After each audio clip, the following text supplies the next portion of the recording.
Salut à tous, c'est Loïc, bienvenue sur Toute Berzingue. Alors aujourd'hui on se retrouve dans une nouvelle vidéo. Alors je suis encore chez moi parce qu'on est en période de confinement. Alors encore j'ai de la chance, moi je suis pas vraiment confiné parce que je peux encore aller travailler. Mais du coup c'est vrai que pour faire du contenu c'est moins évident, surtout du contenu automobile qui se déroule surtout à l'extérieur. Mais vous inquiétez pas, j'ai prévu des choses qui devraient être intéressantes. Donc là dans cette vidéo j'ai fait le classement des 10 plus beaux intérieurs de voitures selon moi. Donc vous allez me dire ce que vous en pensez.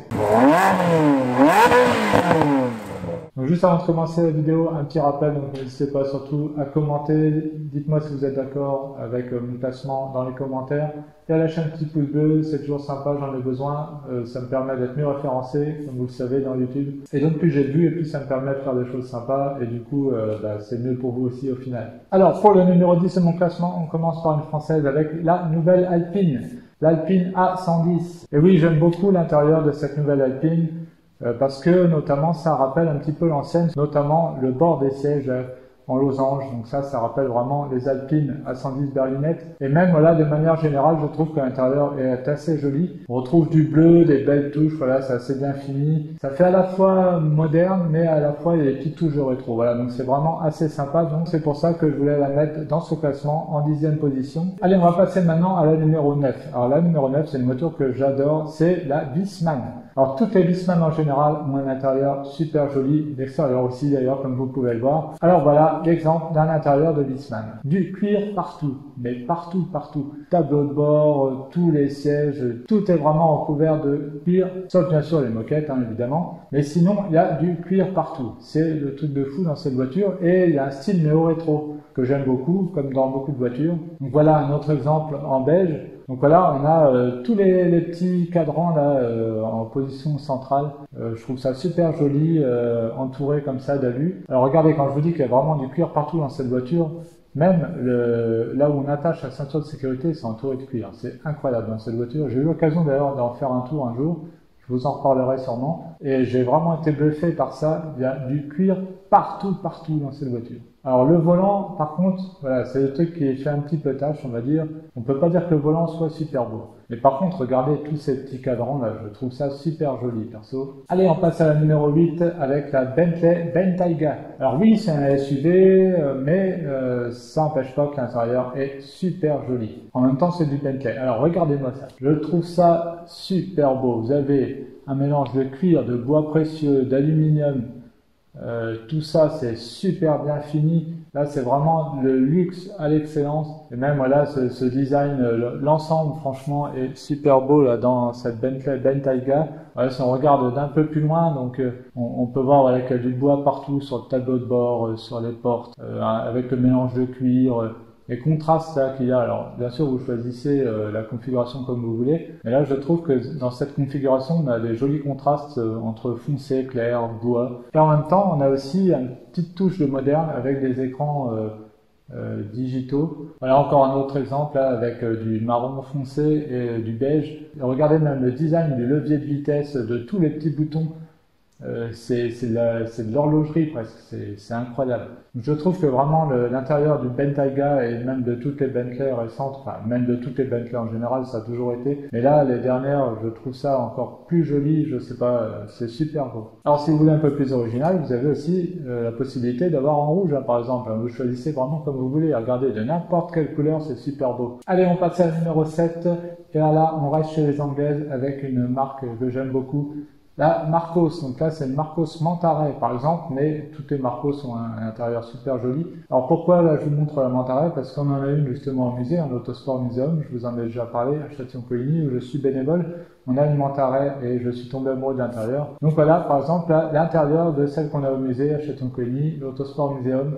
Donc c'est une voiture néo-rétro hein, déjà, donc voilà, j'adore les voitures néo-rétro. Et là donc on retrouve à l'intérieur typiquement anglais, du bois, du cuir de partout, la moquette rouge, le contraste est superbe, donc là j'adore vraiment cette config avec le beige sur piqûre rouge, on voit enfin, le contour des sièges rouge, la moquette rouge avec le bois précieux et tout ça néo-rétro parce qu'on peut voir que le volant fait plus moderne, donc la voiture est de 98 de mémoire et on a des boutons modernes, hein, tout ce qui est ventilation, tout ça, mais mélangé avec les petits compteurs ronds. Avec les aiguilles et tout là, donc c'est super sympa. Allez, maintenant on enchaîne avec le numéro 6. Alors pour la numéro 6, on revient chez les Françaises avec la Bugatti Chiron. Alors déjà, moi j'aime beaucoup le design extérieur de la Chiron. Alors notamment le grand C là qui fait un petit peu néo-rétro d'ailleurs, hein, parce que ça a un clin d'œil aux anciennes Bugatti. L'arrière aussi est super sympa sur la Chiron. Et l'intérieur, c'est pareil, c'est de la folie. Donc à l'intérieur, on retrouve notamment donc, ce fameux C là, qui est éclairé en plus. Donc là, c'est une photo de nuit. Et après, pareil, donc là, c'est le grand luxe avec du super cuir partout, un très beau cuir. Un mélange aussi avec de l'aluminium. Enfin voilà, je crois on peut avoir sûrement du carbone aussi. Et là, chose intéressante chez Bugatti, c'est que eux ont choisi de ne pas mettre d'écran moderne. Et du coup, en fait, les intérieurs vieillissent très bien dans le temps parce que souvent, ce qui vieillit, c'est tout ce qui est, on va dire, de nouvelles technologies au moment, à l'instant T. Mais par contre, ça devient vite obsolète, ce genre de choses. Donc au final, ça vieillit mal. Donc ça, c'est la stratégie, c'est ce que dit Bugatti d'ailleurs, hein, c'est pas moi qui l'ai inventé. Et je pense qu'ils ont raison, moi je suis assez d'accord avec eux. On n'a pas forcément besoin de tous ces écrans. Alors si, c'est bien hein, pour les voitures de tous les jours, mais dans une voiture comme ça de luxe, pour moi, on n'a pas forcément besoin. Perso, je préfère beaucoup plus joli les aiguilles à l'ancienne. Alors quand je dis qu'il n'y a pas d'écran moderne, c'est pas tout à fait vrai, là ils en ont mis quelques-uns. Mais c'est fait de manière à ce que ça vieillisse bien, à mon avis, parce que comme vous pouvez voir là, sur cette photo, c'est pas non plus, c'est très bien intégré. En fait, ça reste un petit peu esprit à l'ancienne. Donc du coup, je pense que ça vieillira bien. Donc voilà, là, l'intérieur de cette Bugatti est vraiment super joli. Alors j'ai hésité avec l'Aveyron, parce que l'intérieur de l'Aveyron est super joli aussi. Mais là, ce qui me fait vraiment adorer celui de la Chiron, c'est ce fameux C là qu'on retrouve à l'intérieur comme à l'extérieur, qui fait comme une séparation finalement entre le conducteur et le passager. Donc ça, voilà, je trouve ça super. Donc c'est pour ça que j'ai classé en 6e position. Allez, on passe à numéro 5 avec une Pagani Huayra. Alors c'est vrai que Pagani a toujours fait des super beaux intérieurs. Alors là, la Huayra, c'est encore plus joli. Alors déjà, vous voyez l'extérieur vraiment impressionnant, mais regardez l'intérieur maintenant. L'intérieur de la Pagani Huayra, c'est que des petits détails. Et voilà, le truc qui tue pour moi, c'est que déjà, il y a le logo Pagani partout. La forme ovale de Pagani, on la retrouve à peu près partout. Et il y a plein de petits détails que j'adore dans cette voiture. Alors regardez même la forme des pédales. C'est le ovale de Pagani. On le retrouve partout sur le volant. Sur le volant, là, on voit qu'il est au centre du volant. Regardez les poignées de porte au niveau des haut-parleurs. Il est partout, cet ovale. Il est aussi au centre du tableau de bord. Enfin, voilà. Et voilà, donc là, le détail vraiment que j'adore dans cette Huayra, c'est le levier de vitesse où on voit toute la mécanique en dessous. Alors, c'est pas une boîte mécanique, hein, c'est une boîte séquentielle. Donc c'est moins impressionnant on va dire, mais on voit quand même le mécanisme et ça, rien que ça, je trouve ça génial. Alors regardez maintenant là donc le tableau de bord, donc on peut voir hein, toujours l'ovale hein, en plein centre qui traverse tout le tableau de bord. Et donc les aiguilles, alors pareil, un petit peu à l'ancienne, un peu comme Bugatti, avec une touche moderne au milieu, forcément c'est inévitable. Donc voilà, le seul truc moi que je trouve c'est peut-être presque trop chargé en fait, mais ça reste quand même joli. Allez maintenant on passe à la numéro 4. Alors la numéro 4, une voiture que j'adore aussi, donc là on retourne chez les Anglaises cette fois, avec la Morgan Aeromax. Alors la Morgan Aeromax, on revient dans le néo-rétro, hein, j'adore le néo-rétro. Donc déjà à l'extérieur, j'adore. Alors là, on aime ou on n'aime pas, mais moi je suis fan de l'Aeromax. L'intérieur, c'est la folie également. Là, celle-là, le volant avec airbag, c'est pas le plus beau volant. Vous prenez la même avec le volant en bois là, à l'ancienne, elle est terrible, à tomber. Et là, c'est pareil, on a du cuir partout, étendu jusqu'au plafond. Avec des losanges, j'adore ça, ça fait un truc rétro, c'est super joli. Donc on retrouve partout au plafond et l'arête au milieu là qui fait très rétro aussi. Alors regardez comment s'ouvre à l'arrière la vitre de chaque côté qui donne accès au bagage en fait, hein, donc ça c'est assez original. Et justement dans ce fameux genre de compartiment à bagages ou espèce de plage arrière, je sais pas comment on peut appeler ça, regardez comment c'est, donc là c'est pareil, on a du cuir avec des lames en bois, enfin, je pense que c'est en bois. Et ça, c'est pareil, c'est un détail, c'est super joli. Voilà, donc là, c'est une photo que j'ai prise sur une Morgan Aero 8, donc la version cabriolet, qui est beaucoup plus courante que la version Aeromax, qui est limitée, avec ce fameux volant dont je vous parlais, donc le volant en bois avec l'intérieur en alu. Et même là, regardez, dans une Aero 8, l'intérieur, il est à tomber, franchement. Donc l'Aero 8, hein, d'ailleurs, c'est une voiture qui me plairait, donc que j'achèterai peut-être un jour. Si j'apprends, j'essaye vraiment d'avoir un volant comme ça en bois sans airbag. C'est carrément plus joli. Alors ce que j'adore aussi dans ces Morgane là, et notamment dans celle-ci, c'est le tableau de bord. Regardez, il est en alu. En alu avec les petits carreaux là, comme dans les avions, les vieux avions. Et ça voilà, ça donne une ambiance qui est géniale. Allez, maintenant on passe à la numéro 3. Et pour la numéro 3, attention du lourd aussi, la Rolls-Royce Wraith. Alors cette voiture, j'ai déjà eu l'occasion de monter dedans à l'arrêt comme ça à Londres. Et c'est incroyable cette voiture, c'est pareil. Alors ce que j'adore vraiment dans cette voiture, alors maintenant ça existe aussi dans d'autres Rolls, mais vous allez voir le détail qui tue. Alors c'est une option, hein, mais c'est le ciel de toit avec les étoiles. En fait c'est comme un ciel étoilé.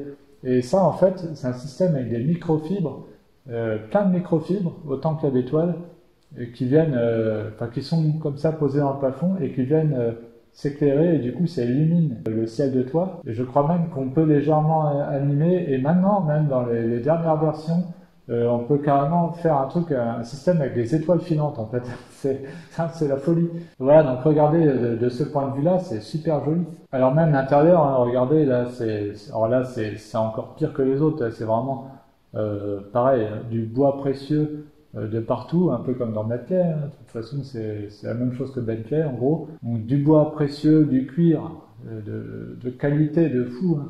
Donc là, ça vient de troupeaux spéciaux, hein, où il n'y a pas de barbelé, il n'y a rien pour éviter surtout d'accrocher la peau. Parce que, bon, vous savez, hein, le cuir, c'est de la peau de vache. Donc du coup, il faut que la peau soit nickel. Donc il faut que les vaches soient dans les prés, il n'y ait pas de barbelé pour pas qu'ils risquent d'esquinter la peau. C'est vraiment sélectionné très minutieusement pour avoir vraiment les plus belles peaux de cuir. Alors du coup, je sais pas combien il y a de vaches dans une Rolls comme ça, mais à mon avis, il y en a pas mal. Alors pour moi, le truc qui fait qu'elle est à la troisième place, c'est vraiment ce plafond là étoilé. Pour moi, c'est le truc de fou, le détail qui tue. Alors attention, on en passe à la deuxième position. Et en deuxième position, j'ai choisi de mettre la De Tomaso P72. Donc la toute nouvelle De Tomaso que j'ai eu la chance d'ailleurs de voir à Goodwood l'année dernière. Alors déjà, l'extérieur est vraiment magnifique. Donc ça fait un peu néo-rétro. Alors l'intérieur, il est top. Alors regardez-moi cet intérieur. Donc déjà, on a du cuir partout.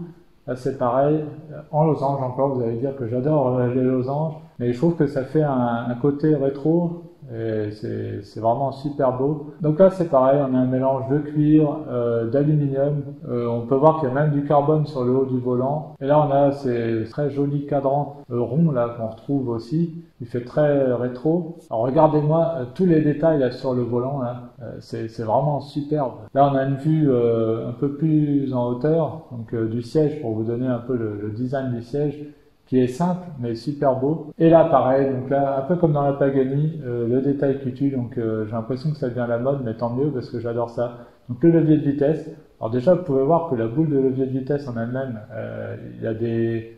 Je sais pas comment on appelle ça, il y a des lignes en fait qui font des losanges aussi d'ailleurs. Enfin, voilà, c'est super joli et donc on voit l'appareil, tout le mécanisme. Donc ça, c'est vraiment le détail aussi qui tue. Regardez-moi le design de ces cadrans. Donc là, on a le tachymètre et regardez, c'est en chiffres romains. Alors ça, c'est vraiment le détail qui tue. On dirait une vieille horloge du coup. Mais là, ce design des compteurs, mais c'est de la folie quoi. Pour moi, c'est du jamais vu dans l'automobile. Voilà, franchement, cette De Tomaso, elle promet. C'est vraiment génial qu'ils aient fait renaître la marque parce que voilà, c'est une marque pour les passionnés et j'adore. Alors attention, maintenant on va passer à la numéro 1, donc celle qui est pour moi la voiture qui a le plus bel intérieur. Selon mes goûts perso, dites-moi en commentaire vraiment ce que vous en pensez, si vous êtes d'accord avec moi, si vous avez d'autres propositions. En tout cas, ce numéro 1 pour moi, ça fait longtemps qu'elle est numéro 1. Et je vais vous expliquer pourquoi, mais voilà. Donc, ce numéro 1, c'est la Spyker Elite Spider. Donc là voilà, c'est une marque qui est pas très connue, une marque hollandaise, Spyker. Donc en voici une, j'ai eu la chance d'en voir plusieurs déjà en vrai, et je peux vous dire que l'intérieur là c'est de la folie, on regarde ça tout de suite. Voilà l'intérieur d'une Spyker. Alors ça en jette, hein, là c'est clair. Hein. Alors le détail déjà que j'adore, parce que vous savez peut-être aussi, je vous ai fait une vidéo là-dessus, j'aime bien aussi l'aviation, et là clairement le volant, c'est une hélice d'avion finalement, ça représente comme une hélice d'avion, et ça fait vraiment à l'ancienne. Donc là l'intérieur est très néo-rétro, autant l'extérieur pas trop, L'intérieur, ça fait vraiment très néo-rétro. Avec donc ce volant là qui est à lui seul est terrible. Je suis amoureux du volant. Et regardez aussi le levier de vitesse, le mécanisme avec la barre là à l'horizontale. Et donc le levier coulisse dedans. Ça c'est pareil, je trouve ça dingue. Et ça c'était bien avant le truc de Pagani. Hein. Ça c'est une voiture qui date du début des années 2000. Hein. Donc, alors là c'est pareil, on retrouve donc du cuir partout avec les losanges. Hein. Vous avez compris, j'adore les losanges avec le cuir. Et là c'est pareil, c'est que des petits détails. Alors vous voyez, il y a plein de trucs au tableau de bord, donc les petits cadrans. Les petits boutons là super sympas en aluminium. On retrouve aussi l'aluminium sur le tableau de bord un peu comme dans la Morgane. Hein. Qui fait style aviation. Alors regardez, je sais pas si on voit bien, mais regardez les pédales aussi. Le design des pédales, rien que ça, c'est pareil, c'est de la folie. Et alors voilà, là, cette photo, c'est vraiment une photo que j'adore, que j'ai eue d'ailleurs en fond d'écran sur mon PC pendant un petit moment. Je trouve que l'angle est super bien pris parce que là, on voit tous les petits détails. Regardez, il y a même comme des vis à l'arrière du volant, dans le volant, quoi. C'est de la folie. On a même du cuir qui remonte le long de la colonne de direction. C'est un truc de dingue. Enfin voilà, moi je suis vraiment amoureux de l'intérieur de la Spyker C8. Depuis sa sortie, je suis tombé amoureux de cet intérieur. J'ai toujours dit que c'était le plus bel intérieur du monde et pour l'instant, à mon goût, il n'y a aucune voiture qui l'a détrôné. Donc dites-moi en commentaire si vous êtes d'accord. Dites-moi quel est pour vous le plus bel intérieur de voiture. J'ai peut-être pas pensé à tout. Ou alors tout simplement on a des goûts différents. Hein. En tout cas, si vous avez aimé la vidéo, n'hésitez pas à lâcher un pouce bleu. N'hésitez pas aussi à partager. Si vous n'êtes pas encore abonné, je vous invite à le faire et d'activer la petite cloche pour être au courant dès que je mets une nouvelle vidéo. Et on se retrouve à très bientôt sur Tout Berzingue. Allez, salut!